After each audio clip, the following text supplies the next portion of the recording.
There is a lot of information that's going around about eating disorders every single day. And as time goes on, we're continuing to learn more and more about what eating disorders are, what mental illness is, what mental happiness is. But at the same time, there still is, I feel like, at least in my experience, there's a lot of misinformation that's going around in this space as well. And this topic specifically is one that I've come across so many times. It's one of gender being assigned to a specific type of eating disorder. Saying things like, or people having an understanding of something like, well, anorexia, just an example, is just for girls. That guys can't have anorexia, or guys don't develop anorexia. And that couldn't be further from the truth. I've literally had people come up to me and say, well, guys can't get anorexia. I've had people tell me that, or I've had people, just like I said, ask or not really understand that eating disorders have no gender. It's not specifically assigned to a guy or a girl, and this goes beyond eating disorders. This is about mental happiness. This is about your heart, your passions. This is about living life. Mental happiness knows no gender. And so in the middle of all of this, I simply want to offer up my perspective as a male who's gone through an eating disorder, who went through anorexia. I'm not going to walk through my entire story because I'd make this way too long. But if you do want to see my story, I have another video on my channel that goes over everything that I went through with anorexia. Really, as someone who has been through all of that and who is in recovery now, I've learned that the more that we can talk about stuff like this, the more we talk about how anorexia or eating disorders in general have no bias when it comes to males and females, that we all are in this together. Simply talking about it brought me out of isolation. Talking about it helps people recover. And really, the more people that understand all of this, and that men and women can deal with this, the better. I'm not coming into this trying to even act like I know everything, because I don't. But I, like I said before, just want to offer up a male perspective on the eating disorder world. I really just want to kind of read off some stats that, again, point to the fact that really men and women both groups of people are going through eating disorders. All right, so here are some stats. 1 in 3 people struggling with an eating disorder is male. It's 1 in 3. In a lot of cases, eating disorder behaviors like binge eating or laxative abuse or fasting for weight loss are nearly as common in men as they are in women. Also, I do want to point out that even in my time recovering from anorexia and now, I've been fairly frustrated with the amount of data that's available in the studies that have been done, or lack of studies that have been done for everything concerning this. And so I've done my due diligence in trying to find the best studies possible to pull up the most accurate results, but I still am very frustrated with the lack of data that's available for eating disorders in general. In the United States, eating disorders may affect 10 million males in their lifetime, but the males are less likely to seek out treatment because of the cultural bias or stigma surrounding men and eating disorders. Okay, from 1999 to 2009, hospitalizations involving eating disorders for males went up by 53%. Now, eating disorders are widespread with guys, but it's still really often thought of as a female-oriented condition. Like I said before, I've literally talked with people who did not even know that men could have an eating disorder. And men seem to face, at least I experienced this double stigma problem going through anorexia as a guy. And the double stigma made it really, really hard to walk through. And the double stigma is something similar to this, where number one, anorexia is characterized as a sort of feminine disorder with feminine qualities, right? So that's one. Two, then in order to recover from that condition, you need to really, sometimes, at least I had to seek out psychological help. And that, again, is another feminine stigma. So you have a feminine, typically, again, not in every case, but just from what I experienced as I was going through this, what I felt, I was experiencing a feminine disease or feminine condition myself, and I needed to seek out psychological help. As a guy going through that, especially a young teenager, a 13-year-old guy going through that was really difficult to come to terms with, and it almost made it impossible to talk with anyone else about. A lot of the language that's even used in recovery and data and analysis of eating disorders and anorexia is also largely geared towards women. For instance, like even intensive care units, like houses that house people with an eating disorder or anorexia, typically will only house women. And as a guy, it makes it really difficult to even just look at and see that. Thinking about myself way back when I was going through anorexia, for me to think that I had a condition that there were houses that were full of girls that had the same condition, but there were no houses that were full of guys, let alone even available to guys, really.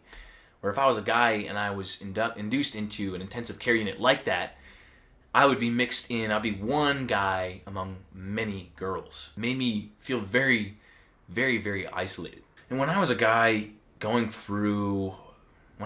anorexia as a 13-year-old, I really just felt like there was nowhere I could go. I felt like I couldn't talk to my friends about it, just because if you're a guy watching this and just think about that as a 13-year-old kid bringing up such a heavy topic to your friends, it's something that's, you almost can't expect anyone to do that today, or expect other friends like that, both for guys and girls, to know even how to respond to something like that. But as a guy who really felt like, even someone who I would consider was kind of emotionally in tune with myself, I felt like I could not talk about it with other guys. And when you combine a condition like anorexia, or like an eating disorder that really causes isolation in and of itself, when you go a level deeper than that and you find another level of isolation, which in this case for me, at least my experience, was being a guy with anorexia, that created almost like double isolation. It 2x'd the isolation that I was experiencing. Where all the videos that I was watching of people with eating disorders, all the recovery material, it was of girls. And there was almost no mention of any guy that I saw or could relate to with something that was going through anything similar. There weren't any videos of guys talking about this. There weren't any videos of guys talking even about body dysmorphia or about their feelings. And luckily this is changing. Like the condition of being open and available to talk about your feelings as a guy and a girl, that's changing. People are becoming more okay with talking about how they feel and talking about their insecurities. And as a guy experiencing things like this, and this is where I've seen a lot of similarities with women, with how kind of something like this develops and starts. For me, it was all a perception of how I was in comparison with other people, how I made myself feel. And so I was the only person who was telling myself during this time that I wasn't good enough and that I wouldn't be good enough. No one else was telling me that. No one else was making me feel like I was too fat or too big. Like, I was telling myself all of these things. And I had this idea of someone, of a guy, of a man who I wanted to be, that I felt like I wasn't, and that I needed to change myself. I felt like I needed to change myself in order to be someone who I thought I needed to be, who thought I should be. I thought that I wasn't attractive enough. I thought that I wasn't good enough, and that by losing weight that I would get to that spot. My family was so good with allowing me to process and talk about how I felt and encouraging me to really be myself. But I was so hard on myself, and I was running into the barrier of feeling like I couldn't talk about truly how I felt. And I'm unsure of whether all guys really feel that way. I'm sure not every guy does. But I was running into this wall feeling like it wasn't okay to really talk about how I felt, especially with my peers, especially with other guys that I was going to school with. And I kind of wanted to, in a way. I wanted to talk about how I felt, and that typically then is associated with almost like this sense of being too feminine, and at least that's what I ran into. And so I didn't want to do that, so I kind of just held everything in. I didn't talk to it about anybody, and as I held it in, as I didn't really talk about what I was feeling, what I was going through, I really just wanted to be validated in a way. And once I started losing weight, that validation came from other people telling me that I looked good, that I was looking good because I was losing weight. And so I was then receiving this sort of validation from other people that were telling me these things, and because it felt good to feel like I was changing, that I was forcing my body to move towards what I thought was like the ideal body type. And I was getting positive comments from people. And because of those positive comments and a lot of other factors, I just like really, really went downhill. And there was no outlet, from my experience again, there was really no outlet to give everything, to put everything to. The outlet for me became restricting calories, came as restricting food to lose weight. That was my release. And when I started really going through recovery, man, I really felt like I could not tell anybody about it.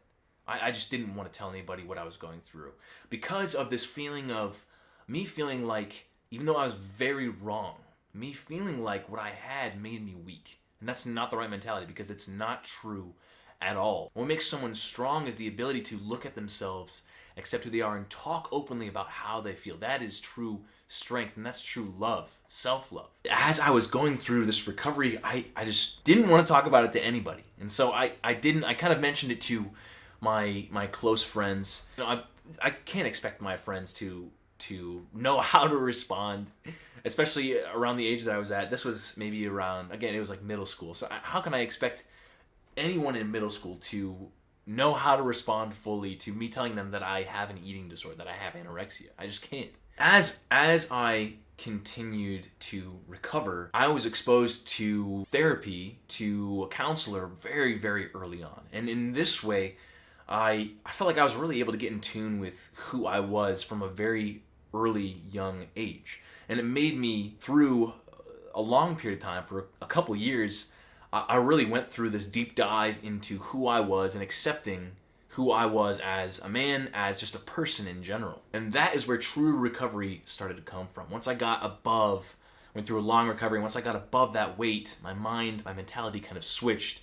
I accepted responsibility for what I was doing to myself. And after that point in time, I really started diving into who I was, who Cameron was as a person.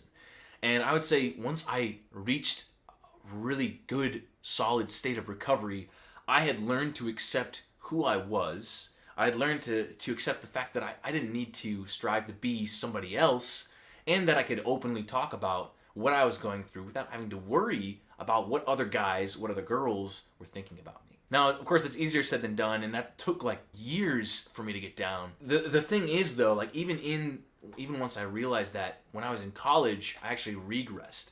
And as a guy who experiences something again through another extremely developmental time, through college, where you have a chance to really reset everything, I regressed, went back into anorexia. And in a way, kind of experienced a whole new set of expectations that I realized I was putting on myself. I fell out of that mentality that I was okay with who I was and started striving to be someone else for other people's sake. So one specific example, like I remember having a conversation with a friend of mine, and he said he had talked to a girl about what she thought of me, and apparently she had said that I was too skinny to, like she didn't like me because I was too skinny. At the time, I would have just kind of like brushed that off and said like, oh, it doesn't matter to me, like whatever. But it really affected me more, that knowing that a girl was not into me because I was too skinny, that honestly affected me more than I thought it ever would. And because of that, and a lot of other reasons, that kind of contributed towards me starting to lift weights. That just basically, that moment, along with a couple others, really put fuel on the fire for me to just start working out in the middle of my regression. And now, during that time, I was going through counseling again, but I started working out in an unhealthy way because, talking about what we talked about before, I was working out for somebody else's sake. I was not working out for me. I was not working out for my benefit. I wasn't doing anything for me because I enjoyed it. I was doing it mostly because I thought it was something that I should do, because other people, I felt like I needed to do it for other people's sake. Once I got to a healthy spot during that period of time with recovery, I really started working out for me because I enjoyed it, because I loved doing it, because it was a stress reliever for me. My recovery became my choice. It became my responsibility. And once that happened, things really, really turned around. This is not, again, to go through my whole story, but this is to say that guys experience a lot of these things just like girls do in a condition like this. And if you're a girl who's watching this, think of society's ideal body image, body type, that kind of gets pushed onto you. In the same way, there's this ideal body type that's pushed onto guys, where it's just like this swirling image, and it's not the same for every guy, but it's this swirling image sometimes of a man that we feel like we should be, or that I felt at least like I should be like. And yet if you put social media into that right now, and social media was not, Instagram and Snapchat was not just a thing like it is now when I was going through anorexia. So as a guy now, I can't even imagine what it's like to go through an eating disorder, or mental illness, or anxiety and depression, emphasized so much by every single person that we see on social media, or influencers, or whatever. This video is not just saying that it's all about guys, it's all about guys, because it's not.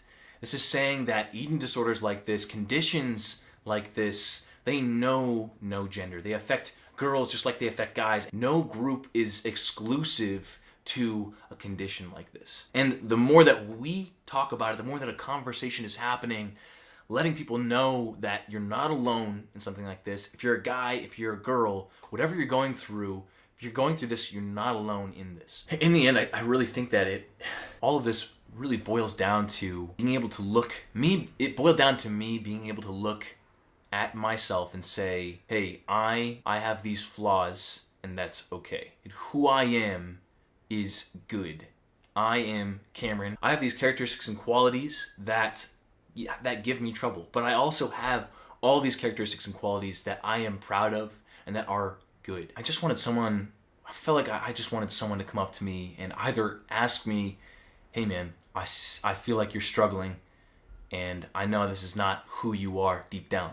What's going on? Or for someone to come up to me and say, you are incredible, you are amazing.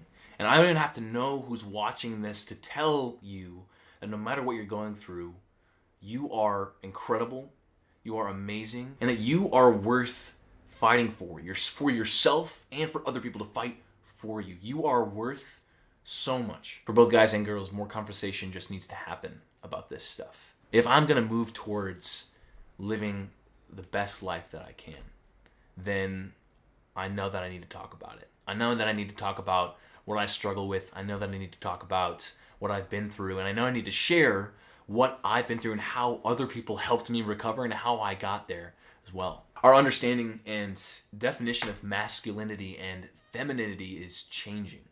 An understanding of eating disorders and what both men and women are going through from an early age to an older age, our understanding of all of that is changing. It's getting better. The more we open up and talk about those changes, the more we can move towards being our best selves. This is not just a girl's world, and it's not just a guy's world. It's in everyone's world. I want to hear your story. I want to hear your thoughts on all of this, of your story walking through whatever you're going through, whether it's an eating disorder or depression, anxiety. I want to hear what you're going through, and I want to also know what your thoughts are on this being a girl's world or a guy's world or both. Whatever it is, I want to know what you have to say. If you want to message me, I would love to hear from you. DM me on Instagram. I'll put the link to my Insta in the description below, but I really would love to hear your story and what you've been through, because this is only my perspective and there are so many more people's stories out there. Also, if you're a guy and you're watching this, and I'm not getting paid for any of this, these are just some resources that I've been able to use and access that have really helped me,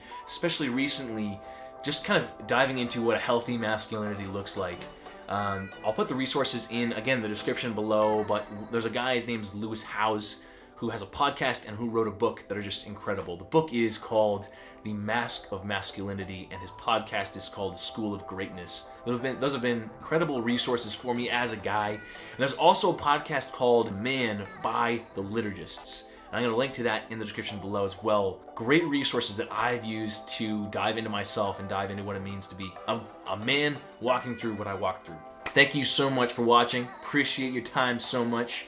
If you have any questions for me, leave them in the comments below. I'll see you next time.